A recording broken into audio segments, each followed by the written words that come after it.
If you enjoyed this podcast, please subscribe, like, and share so we can find others like yourself. BitcoinBasicsPodcast.com. But if you fail to press that button, let's say twice in a row, or some other designated, missed windows, then it'll be presumed that you have died. And then whatever steps, whatever mechanisms for in case of death, those will begin to kick in. So it's the main overarching goal here is that your Bitcoin will never disappear into the atmosphere, but rather there will be something in place, either beneficiary designations or like I'm about to talk about, unclaimed property. But at least it'll go somewhere and it will be at least somewhat recoverable. And it's easy to prevent. You just got to keep pressing that red button every 3 months, 6 months, maybe every year, depends on the situation or what's the best practice that gets set up. Welcome to the Bitcoin Basics Podcast with your host Ferris, that's me, and Gordon from CoinCompass.com, enabling you to safely buy and securely store your Bitcoins. All resources are in the show notes and description, including our full disclaimer. Visit BitcoinBasicsPodcast.com to subscribe and discover other free content. Well, good evening, everyone. Welcome to another episode of Bitcoin Basics Podcast. I'm your host, Ferris, here with Gordon. And Gordon, tonight we've actually got a very special guest. Yeah, we sure do. But before we actually introduce him, how about we go through the proof of recording? So thank you. I just realized I forgot that. I was going to ask you if you had it. All right, I've got it. Today is 21st of April, 2020. The current block height is 626,995. If you have no idea what I'm talking about the blockchain current block number, according to Blockstream, and the current price of Bitcoin is $6,829 US, according to Bitstamp. Today we have the pleasure of Anthony Park, or should I say Anthony S. Park? What do you go by, Anthony? Anthony Park's fine. Anthony S. Park for the URL. Okay, good plug in there. So how about we start off and you introduce yourself. Who is Anthony Park? Sure. Thank you so much for having me on. I love talking about my work as an executor and an estate attorney, and I'm very interested in Bitcoin and cryptocurrency. So as a executor and attorney, I have over 20 years experience. That's exclusively what I do. My sort of niche is that I am the executor. I'm not just the attorney. I am the person the family chooses to put in charge when a loved one passes away. Let's say, for example, grandma passes away in New York, but all the nieces and nephews are in the UK or somewhere overseas. They usually need somebody here to run the process, run the US taxes and courts, and they hire me to do that, not just be the attorney. So I actually have very, very hands-on experience with settling the affairs of somebody who's died many times over, hundreds of times actually. But in terms of my experience with Bitcoin and cryptocurrency, I am very new. I am holding, but you'll tell as the conversation goes on. There's a limit to what I know, but I do understand what happens when people die. So that's where I'm coming from. What happens to your Bitcoin when you die, Anthony? I am holding through one of the larger exchanges under which I have, I will have beneficiary designations soon. And for anyone who doesn't know what that means, just like a life insurance policy or your 401k, you can name a beneficiary, which is to whom your account will automatically go to upon your death. It doesn't even have to go through the probate courts. That's the court process when somebody dies. You get to skip all that, which is great.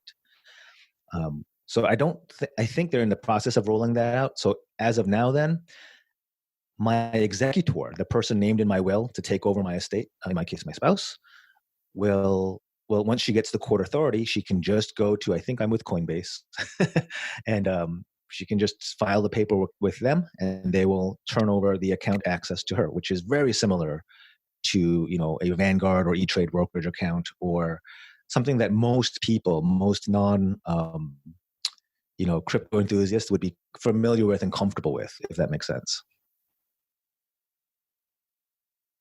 Cool. Thanks, Anthony.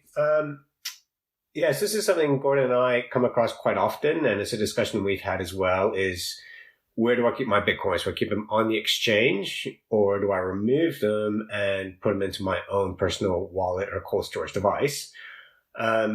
So yeah, without divulging your personal information, is there a reason you chose to keep your Bitcoins on the exchange and not remove them? Pretty much simplicity's sake. I looked into hardware wallets. I think the ones my friends are using are Tether. Does that sound familiar? Yep. Tether, yeah. It just sounded very complicated, and as I just described, for somebody like me, which I think I represent a larger population than the hardcore enthusiasts, it's a nice gateway drug. It's a nice entry point to have a entity or institution that feels more comfortable. I understand that I'm losing kind of a lot of the point of holding cryptocurrencies in terms of being decentralized and perhaps not having a large target where my crypto is being held. I did read about the Mt. Gox hack and things of that nature.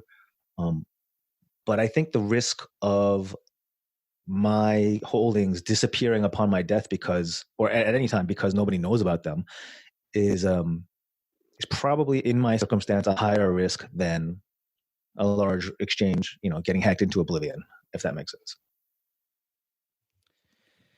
I have a million questions for you, Anthony. And often on these kind of podcasts, we say, not legal advice, not tax advice, not investment advice, but can we actually say this is legal advice? Yeah, sure. I'm not. I try not to run away from stuff like that, and I do feel like when you give those disclaimers before you speak, it's kind of like, why am I listening to you then? So yeah, sure, why not? Okay, fantastic, Faris. I've achieved one of my crypto goals. But the point is, it could be legal advice within Anthony's jurisdiction. We're talking 3 different countries here. That's true.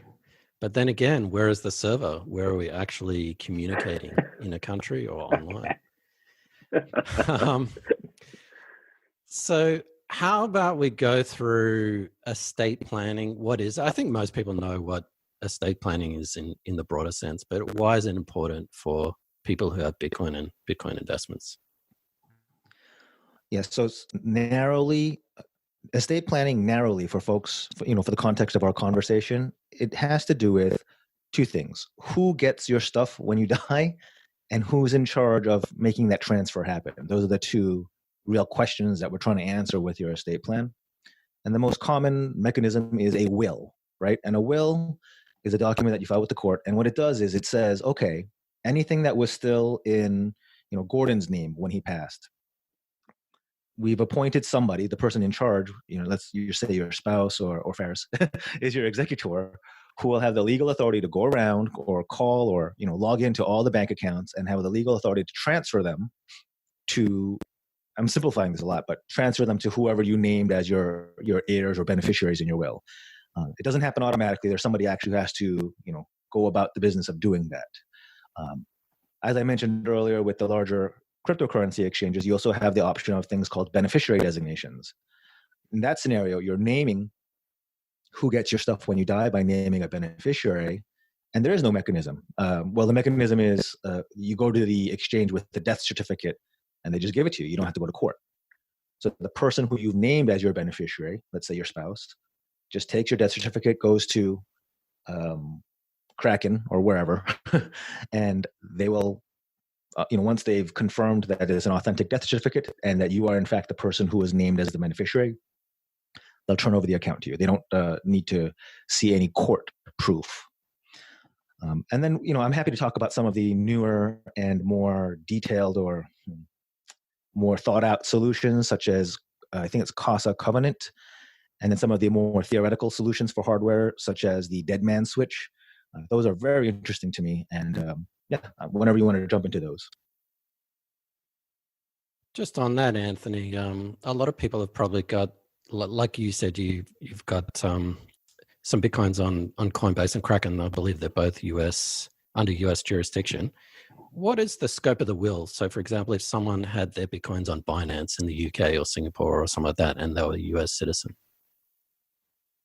It's a good question. So if I like to draw things back to analogies, probably imperfect, but if I owned an account with Barclays or a bank, a Korean bank, I'm Korean ethnically. My folks in Korea. If that entity had any ties to New York, they would most likely respect my U.S. executor. But if they didn't, then yes, I would have to do a second procedure. So my wife would be named a New York executor. I pay for an attorney and go through all that, and then she would have to do a parallel procedure in the UK for the UK courts to also sort of acknowledge her as an executor, and then she could take that UK certificate called the grant of probate to Binance, I think it was, yeah. Which is very similar to somebody owning, let's say, real estate, like a condo here and another piece of real estate overseas. It kind of parallels that example. You can't just use one jurisdiction's court authority in across the world. Right. And when you say probate, you mean having to then go through the courts or probate court as opposed to non-probate, like not having to go through that process? Is that what you meant? Correct. So the beneficiary, naming a beneficiary on your life insurance, that's the best example of something that's non-probate. Again, you just go to the brokerage or institution with a death certificate, and you never have to set foot in court, which can be really great. For anything that doesn't have a beneficiary designation and that's in your name alone, yes, you do have to go to the court process. And what that means is you're taking the will to the court, and the court has to, they have to make sure it really is a original will, not a photocopy, or make sure pages haven't been swapped out, was actually witnessed, all that good stuff. Make sure it's legit. And that's what that process is about, making sure this actually reflects your wishes. And it could be a lengthy process and expensive. Oh, yeah, absolutely. And I also think that people perhaps might think that estate planning is designating beneficiaries. So, for example, with the Bitcoin example you gave with Coinbase, I mean, with an exchange, can you actually designate a beneficiary or a trust? One or two have, and I believe each of them have announced that is something that they're rolling out. That's a solution that, as soon as it's more widely available, I would actually encourage any friends or clients to take advantage of that. If only because it's so familiar, and it'll have probably the fewest headaches in just until other techniques get a stronger foothold, as it were. Anthony, I know New York was kind of where a lot of the regulations first came in for Bitcoin. Is that an ongoing target? You just having to keep up with what's happening in the regulatory space with Bitcoin and cryptocurrencies? Not so much. My understanding is that the regulatory scheme, especially with New York, has mostly to do with what exchanges are allowed to hold and offer, and things more in that realm. I'm mostly concerned. I mean, that's important, obviously, but my expertise and the value that I'm trying to add to this conversation is more about, okay, you have it and you're dead. So how do I help you, your family or your heirs, transfer that ownership? That really, I haven't seen a lot. I really haven't seen much conversation or regulation in that area. And it needs to happen, because people are going to die, and you're going to have situations like the Mellon Bank heir whose millions, if not billions, were allegedly lost. Yeah. Apologies, we're kind of jumping around the place at the moment, and I'm itching to ask some Bitcoin questions, because I think it's fascinating, the whole custodianship of Bitcoin, exchange versus, for example, wallet or something like that. I find it fascinating, and it's fascinating for the people who are living. But obviously, once you've passed away, it gets perhaps a bit tricky. So I was actually thinking about this afternoon. I bet I don't know. I'm just assuming here, Anthony. I bet a lot of people have got, and I actually did find some blog posts online, and I couldn't believe it. I think this is a horrible idea, but feel free to disagree. A lot of people are putting details like their passwords, usernames, private keys, all kinds of stuff in their will, in the actual will. That to me sounds like a horrible idea, because how many people are going to have access to that will? And in most countries, that will is public anyway. So is that terrible or? That is a horrible, horrible idea. And Right. any attorney who does that is looking at some trouble. Okay. So to answer your question, yes, the will passes through a lot of hands, not just the client and the attorney, but you have paralegals and staff who are copying it or revising it. You have the witnesses and the notary at the actual signing. And in some jurisdictions and in New York, some folks choose to store it with the court for safekeeping. So you have court clerks. It's just not a good idea to store the complete keys in there. And that sort of is leading us down the path of how we arrive at some of the solutions we're going to talk about. But so one solution to that is to leave part of the key. Let's just say you cut your key in two, or I hope you understand what I mean. The number of digits. The first half is the A section of the key, and the second half is the B section. So you write the B section in the will. This is not something I'm recommending. I'm just saying this has been discussed. And then somebody else has the A section, and you can only do anything with them if you combine the two, right? So that's sort of the simplified, the jumping off point from where we get to some of the more complicated solutions we'll talk about in a moment. All right, well, let's get into them. I can think of some horrible solutions. For example, writing your private keys in a will, or storing on a USB, and you've got $1 million worth of Bitcoin on a USB, but no one actually knows about it, and that USB gets thrown out with your CD-ROM collection or something like that, and everything in between, like giving it to a family member and sort of basically making them protect the backup phrases and backup seeds and all kinds of stuff. So how about we get into do you want to go through maybe some bad examples that you've thought about or people have actually come up with, so that we can then go through some best practices? Sure. I have one more bad example I'd like to talk about before we go into the better versions. And the bad example is storing your passphrases or private keys in a safe deposit box. And the reason this is a bad idea, look, some of these things are not likely to cause problems, but I'm making folks aware of what are the elements so that you can decide for yourself if those are risks you want to take. So the problem with the safe deposit box is, upon death, the way to get access to the safe deposit box involves at least 3 people present and a report. Okay, so there's going to be the executor, the attorney, and probably 2 bank officers in the room when the thing is opened. So there you have just a lot of folks with eyeballs on your keys or your phrases. But on top of that, at least in New York, the bank has an obligation to file an inventory and file it as a public record with the court. Now, it's unclear to me if the inventory will read, a long string of jibber-jabber numbers and words, or if it will actually list the keys. And that would become a public record, which that would not be great, obviously. So for that reason, I'm not a fan of at least having your phrases in a safe deposit box. I really appreciate it. I think that's something that, you just don't think of unless you hear an insider. So what is the inventory inside the box? Everything gets labeled and is accessible via public records. That's fascinating. The reason is, if you think about it, you have to think backwards a little bit. You have to think, that movie Casino. It's going to be, they're worried about a box full of cash and jewelry, and they're worried that somebody will, pocket something. That is the mentality behind these procedures, and it's just not really thought forward for new situations. So that's why those procedures exist, is what I'm saying.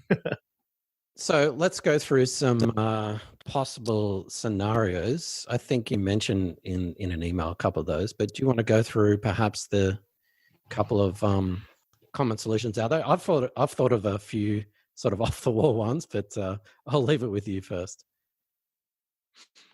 So the 2 that I've thought the most about are one that's being offered by a company called Casa. And their offering is called Casa Covenant. I have no connection to them. I just think what they're doing is interesting. And then later I'll talk about the solution that is not currently, at least I'm not aware, is not currently being offered or rolled out by anyone, but I think is actually the most elegant solution. And that one is generally called a dead man switch. But why don't we start with Casa Covenant? So Yeah, go for it. Casa, Okay, Casa is, I think their claim to fame is multi-sig solutions. Have you guys heard about that? Is that something I won't embarrass myself by trying to explain? No, we've covered that before, and people can look through our past episode on wallets. Yeah, we've covered that. Perfect. Well, briefly, what they do for non-death situations is they break up some kind of access to your wallet into multiple parts of a signature, hence multi-sig, and you need 3 of 5 of the parts to have access to be able to transact. What they do for situations of death is they just they add one. They make it 3 of 6, and they're usually adding your estate attorney as one of your one of your signature holders or multi-sig holders. I'm not sure what verbiage they like to use there. And so the theory is, if you pass away, sure, the section of the sig that you held is probably gone, and the sig on your phone is probably gone. But your executor or the courts can go to, let's say, Casa as a company for one of 6, your estate attorney for another one of 6, and then it's a little vague where the third one comes from, whether it's the safe deposit box or somewhere else. But the point is, you're not trusting any one person. You do need that's called outside or third-party authority for multiple third-party authorities to gain access. And that's sort of where, by spreading the liability around, the theory is that both Casa as an entity and your attorney would want to be pretty darn sure that you're actually dead, and that the person who is attempting to claim access has legal authority, and that's kind of the safeguard there. So interesting, and it solves a lot of the trust issues, but it also, to me, how do I put this? It seems to be trying to replace the court system, and that has pros and cons to it.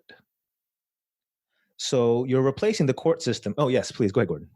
I was just going to say, yeah, I can definitely see extra responsibility and perhaps pressure on those key holders. Like, for example, if there were, I don't know, some sort of creditors or tax or other entities, actually, I don't know if they could actually know who the key holders were, but you would definitely make those people vulnerable, I think, would be one of the disadvantages. Oh, absolutely. You hit it right on the head. Bravo. That's my major concern. So by making key holders sort of almost gatekeepers and decision makers, theoretically, I don't know how it's going to play out legally, but theoretically, they hold some liability. So here's the example I like to use. There's something called a spousal election. If somebody tries to completely disinherit their spouse and just kind of screw over their spouse, most states have a rule where you can't do that, and the spouse has the option of saying, no, you can't completely cut me off. I get a third. I get to elect. I raise my hand and elect to get a third no matter what you say. And that applies not just to the will, but any other assets in the universe, which could include your Bitcoin or your cryptocurrency. So now you have a situation where Casa and your estate attorney and whoever the third multi-sig holder is, they need to know about that. They need to make sure that they're not accidentally or inadvertently releasing funds when they should have been holding a third for their surviving spouse. And that's kind of a niche situation. I wouldn't go so far as to say it's like a long tail situation. It happens a lot, but it's unknown enough that Casa might let it go through, or one of the multi-sig holders might not think of that. So that's just one example of many where, yes, like you're saying, creditors or unknown taxes might pop up, and there is a risk of liability to those multi-sig holders. But that's my major concern there. Yeah, I consider that a huge problem, especially if those people were known. And I wouldn't want to personally put my family under that kind of pressure. If someone got to my sister and said, hey, you got to pay up because God knows this amount of tax or whatever. And also, what would happen in that situation if she was coerced or basically pressured into giving away some of those keys where the other key holders didn't give away those keys? What kind of legal situation would that be? So, one more. I'm not quite getting that scenario. If you don't mind elaborating. if for example, well, I think you mentioned a 3 of 6 multi-sig setup. What would happen if, say, the family members, but not the attorney or 2 other entities, gave up their keys, but the others didn't? And basically, it was not lawful. They basically were coerced into doing it, or somehow extorted or something. Well, I think that goes to how you set up your keys, meaning you would never want to have a situation where 3 keys would be that vulnerable. Maybe only 1 of the 6 would be with family members, and the remaining 5 would be planned out in such a way that that could not happen, right? You wouldn't have 3 sections of the keys with folks with the same pressure points, I guess is the theory. It's interesting. It's not perfect, but it's definitely interesting. Yeah, absolutely. I really like the multi-sig setup for living people. But yeah, I can definitely see some disadvantages for the extra responsibility and pressure put on those key holders.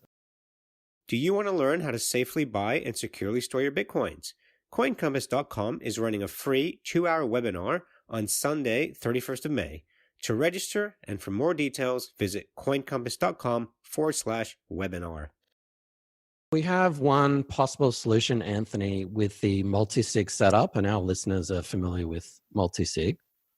And I believe only Casa has Casa Covenant, and Unchained Capital have their Vault. Do you know of any other solutions out there? No, those are the only 2 I'm familiar with. And actually, even Casa Covenant, I believe, is currently only available to, I think, their highest tier membership. So it's actually quite expensive. Yeah. Okay, so we've got that. We've got some sort of multi-key setup. Do you want to walk us through how a dead man switch would work? Yes, this is the solution that I think, just in my opinion, should happen or should take the greatest toehold. I'll talk about how generally the dead man switch works, and then I'll do a comparison of how existing abandoned property laws work and why that parallel just makes it my favorite solution. Let's put it that way. So the dead man switch, everyone describes it with an analogy to the TV show 24, but I never watched 24. So do you guys understand that reference? No, actually, I don't. I think what it means is when you let go of something. So when you die, it blows up, basically is how it works. Yeah, I mean, I remember that from an old G.I. Joe comic I read as a kid. But anyway, so relative to accounts, what it means is something along these lines. I'm going to use a very, very visual, but this is not actually what it would be. But there'll be a button. Like, let's imagine a big red button that you have to press every 3 months or every 6 months, some designated period of time. And it needs to be easy to do. It can't be some kind of onerous thing. But if you fail to press that button, let's say twice in a row, or some other designated missed windows, then it'll be presumed that you have died, and then whatever steps, whatever mechanisms for in case of death, those will begin to kick in. So it's the main overarching goal here is that your Bitcoin will never disappear into the atmosphere, but rather there will be something in place, either beneficiary designations or like I'm about to talk about, unclaimed property. But at least it'll go somewhere, and it will be at least somewhat recoverable, and it's easy to prevent. You just got to keep pressing that red button every 3 months, 6 months, maybe even a year, depends on the situation or what's the best practice that gets set up. I hope I've explained that well. Does that make sense in terms of how dead man switches work? Yeah, no, it does make sense. Thanks, Anthony. Okay, so then I'd love to talk about how existing abandoned property laws work, and then I think you'll very quickly see the parallel and why I think it's the best solution. Okay. Yeah, please. So do. so existing accounts, your bank accounts, your brokerage accounts, because any asset, there are already on the books and already in the economy, in the business world, systems and laws that deal with property that is deemed abandoned, right? So let's take a bank account, for example. if a bank deems that this is a dormant account, if there's been no activity, if they failed to get in touch with you for X number of attempted contacts, and there's a whole, very, very detailed checklist of what has to occur or what has to fail to occur before an account is deemed abandoned. But once those items have taken place, then again, there's a whole checklist of what happens. Then it usually means the account escheats, fancy legal word, for the account is deemed abandoned and goes into this, I'm going to call it a slush fund, in the state where the account was held. But it doesn't disappear. It doesn't cease to become your money. It's just being held there for your benefit. And you or your heirs or your estate can always recover it, so long as you have the proper documentation to prove you are who you are, or you are the executor for the estate.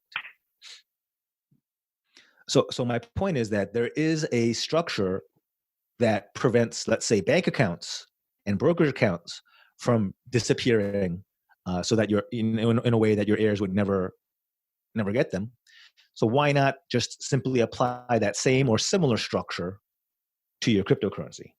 And then sort of the logic and the workflow will be very familiar to both the courts and estate attorneys. There's very little new thinking that has to be done, and I think that's important realistically to make things work on a larger scale. And that's why I generally think, at least first step, a dead man's switch type of setup is the best way to minimize, sort of catastrophic loss of cryptocurrency upon somebody's death. So practically, would that work for cryptocurrency? Something like, if I don't show some sort of activity, or if I don't do something, within a certain time period, a month or 6 months or however it was set up, then my pre-designated Bitcoin address is sent, all the money or half the money or however it's set up. Exactly. So just to give you a sense of reference, for bank accounts, I think it's 3 years. Same with brokerage accounts. It has to have appeared. It must appear to have been dormant for that long before any of this kicks in. So it's not like you'll have to constantly be refreshing every month. It won't be quite that cumbersome. What the exact mechanism looks like, I'm not sure what works best. I'd love to have that conversation with you guys, or just maybe any developer out there who wants to talk to an experienced estate attorney and wants to jump in on this. I would love to be involved. But something along the lines of either a beneficiary designation or just going to the state. The state would love to own. I don't know if it should liquidate, because I don't know that the state is equipped to hold keys. I kind of doubt it. So it might have to be a liquidation order. I know that sounds terrible, but remember, it's 3 years of inactivity, 3 years of failing to press the button theoretically before any of this kicks in. And if you really want to make sure that the crypto itself in kind transfers to your heirs, then maybe there's a mechanism for a beneficiary designation, something along those lines. Anthony, the world of Bitcoin is incredibly fast moving. There's always new developments happening, and there's still a huge knowledge gap for people just getting in. Where do you go to get your information to keep up to date with things? So I know the answer, but I'm not sure if this is I'm embarrassing myself to admit it, but basically Twitter. No, FinTwit and crypto's huge. Yeah, look, that's where you go to get the first stuff. Absolutely. Okay, cool. I thought I was just exposing myself there. No, there's FinTwit and then there's Crypto Twitter. So that's where I first went in 20. I joined Twitter for the reasons of following these guys about Bitcoin. Yeah, it's definitely a good way to narrow down what I need to do further research into. It's not just on Twitter, just to be clear.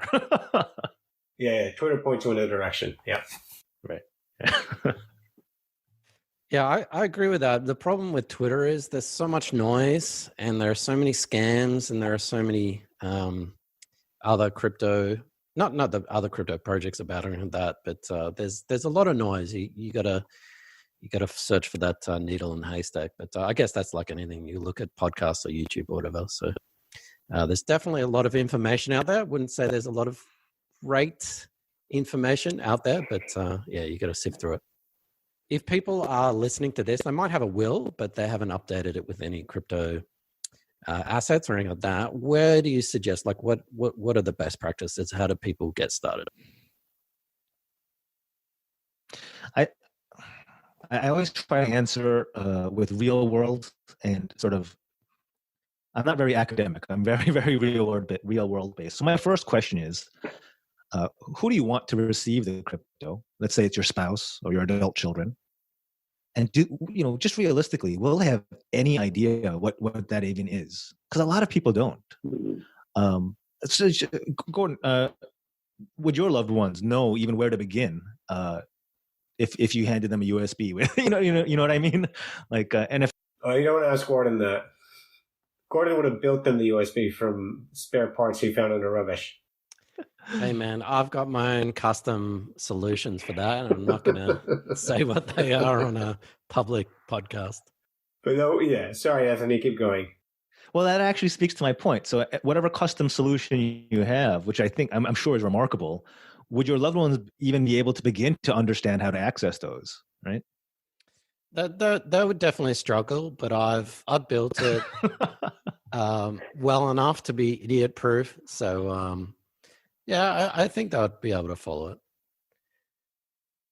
Well, my perspective, if I may share this with you, is that even things seemingly as simple as accessing a bank account or somebody's IRA, things that you would expect to be easy enough, actually become quite difficult after somebody's passing. And I don't mean even just in the weeks or even few months after passing during the grieving period, but it's just harder than you imagine to step into somebody else's shoes and you're remembering somebody else's social security number, somebody else's mother's maiden name, all this stuff that you have to do just to access even conventional assets.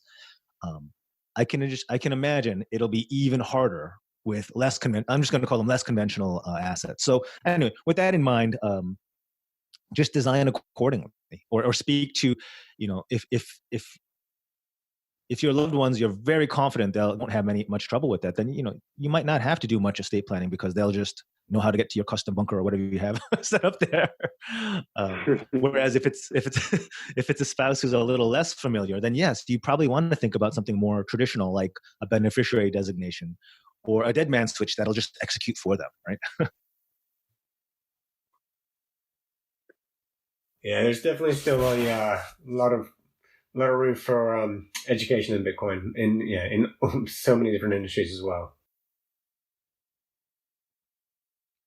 Yeah, so just almost think of your loved ones or your heirs as your customers, and that your estate plan is the UI you need to design.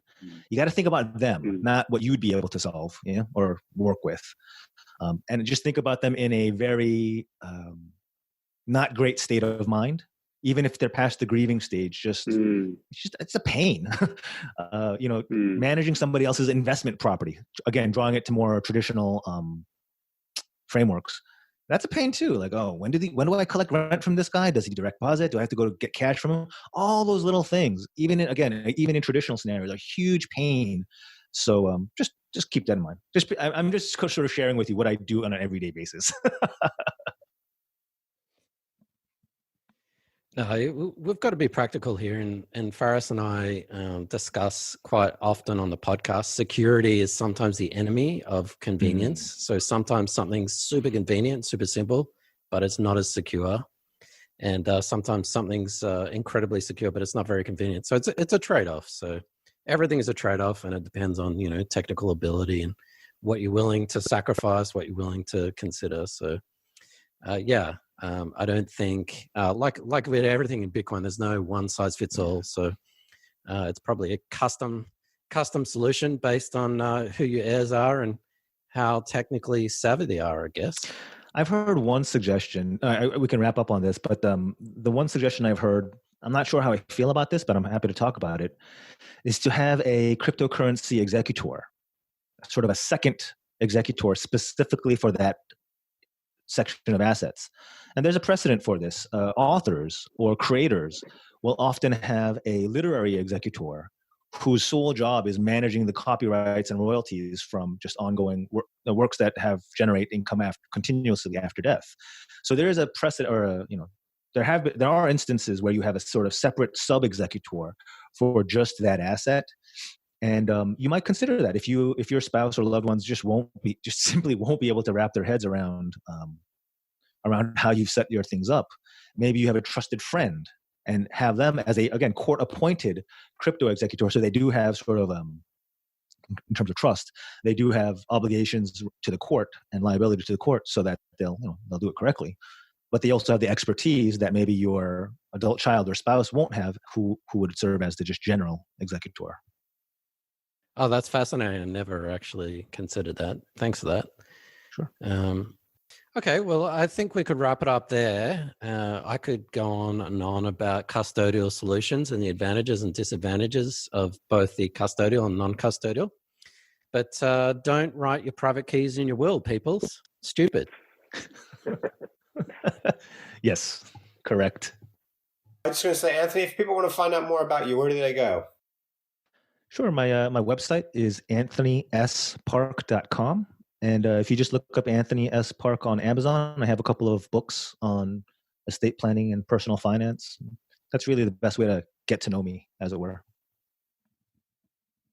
Fantastic. Well, thanks again, Anthony. And I'm sure you have sparked some interest, especially during this current environment where I heard that both Casa and Unchained Capital were having more and more requests for their services, for their estate planning services. So now's a good time to update your wills and think about your heirs and how they would be able to get access to your crypto treasures if something happened to you. And good to have an expert on so that Faris and I aren't just blowing into the wind, but we're actually got a bona fide expert on. So thanks again. And we'll link to some of your books, well, all of your books in the show notes of this video.